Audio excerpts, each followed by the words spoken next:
It looks like it's going to be a sleepy week. That's our topic for today's Backstage Pass.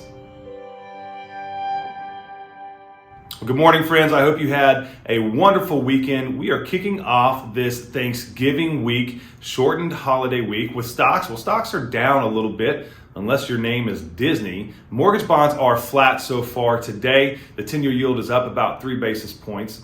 The national average for a 30-year fixed rate mortgage at the end of the week on Friday ended at about 6.63%. And based on market movement so far today, we expect that to stay around the same as well for today. And look, again, this is Thanksgiving week, and what that means for the market specifically is that Thursday markets are closed. All right, Friday markets are going to have a shorter trading day. They're going to end their trading sessions at 2 p.m. Eastern on Friday. And that also means that there's going to be a ton of data that comes out on Wednesday. We'll talk more about that in just a second, but look, like many families across the country on Thanksgiving Day, many families will be getting together and celebrating and just, enjoying each other's time and, having a great Thanksgiving meal. And maybe that looks like, turkey or a ham and maybe some sweet potato casserole, whatever that looks like for your family and for your tradition. But what happens after that Thanksgiving meal? What's always the next thing that happens? Well, if you're like my family, the next thing that happens is you throw on some football and you take a nap. That Thanksgiving meal just makes you a little bit sleepy, right?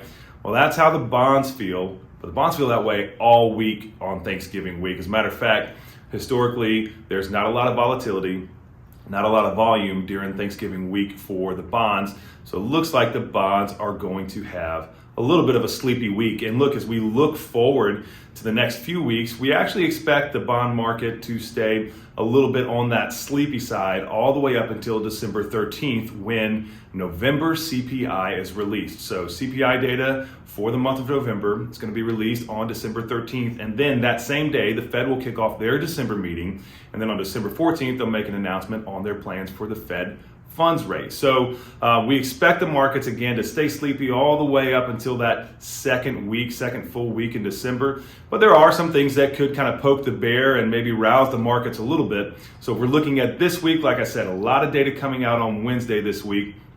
Some of that data includes there's a market PMI index, that's Purchase Managers Index, that's an inflationary measure. We've got new home sales, we've got weekly jobless claims that comes out on Wednesday. There's durable goods for November or October, there's CapEx. So there's a lot of different data points that are coming out on Wednesday that does have the potential to move the markets just a little bit. And then looking forward to next week, when we get appreciation data from FHFA, Case-Shiller, we also get ADP jobs report, the BLS non-farm payrolls, and we get PCE data, personal consumption expenditures.